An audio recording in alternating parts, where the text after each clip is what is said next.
So I'm glad he's Yeah. he's doing well.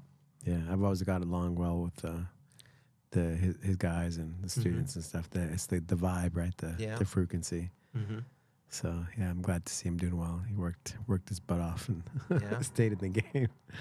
Yeah, but so Rudy Fishman took over that Montrose location, and a lot of us had a choice to make whether or not we were going to follow Alessandro to Sunland, which I did do, and or stay there in that location. And like Rudy, liked what he was doing. He did a great job setting that school up. Before he moved, I think he moved to Tennessee, and sold that school about a year later. And then once the school closed, like I mentioned, I drive past a dozen schools so I can come train here. You train where your friends are. You train where you feel like you belong. You feel like you're a member. And because there's no shortage of schools now in LA or anywhere really in the U.S. Right. Yeah. What do you recommend to people to start to find a good school for them? That's a good question. Well, the first thing I always remind folks is that little voice in your head that says, well, I'm going to lose 5 or 10 pounds first. I'm going to get in the gym. I'm going to run. I'm going to get there in shape. Don't do that. Just get on the mat. There's no better way to get in shape than to just jump in there. And the pain starts day one, and you got to get through your white belt years, or white belt years, I guess it would be now. And just know that you got to get through. That's a rite of passage for everybody. The second thing is I would say try a few different schools. You got to go where you feel comfortable. There are competitive schools. There are laid-back schools. There's schools that maybe are a little bit more MMA focused or those types of things. I've never been to a bad school myself. I've always been warmly welcomed and a lot of friends. But you got to train where you feel welcome. You got to train where you feel motivated to show up. And so I've been a member here at Legacy for a year now, but I've been coming to Legacy Sunday Confession Masters for probably 3 years now.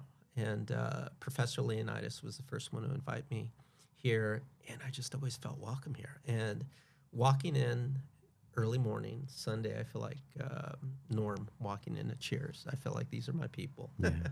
And I love it because it's a safe training place because there's a lot of folks there, north of 40 or even 50. And Legacy has a lot of folks in my age group where we train. It's focused on technique. And so I had not been motivated really to train. I'd been kind of a nomad for a couple of years. And, fortunately welcome at a lot of nearby schools and went to a lot of open mats or trained with friends' gyms, but just nothing really called out to me and motivated until I signed up here about a year ago.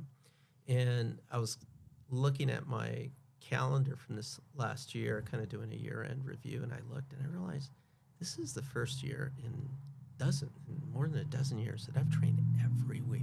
Wow. I have, with the exception of 1 week where I think I was overseas, I didn't miss a week of training, either showing up here, more so Legacy Pasadena. And what I like particularly about Legacy is number one, the technique. Everyone is very technical and focused on the game. No one is trying to hurt anybody. A ton of black belts. And when I was here for the promotion event last month, I think I did a rough count. It was like 50 black belts here. I was like, wow.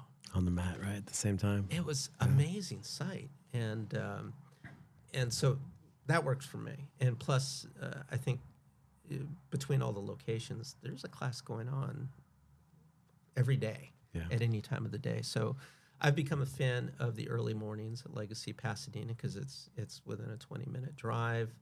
I like you go to the 6 a.m.? Yeah, I go to the 6 a.m. class. I haven't in the past month though, and because I got sick a little bit and it was holidays, but I'll be back to being regular there. So nice, good, good, yeah.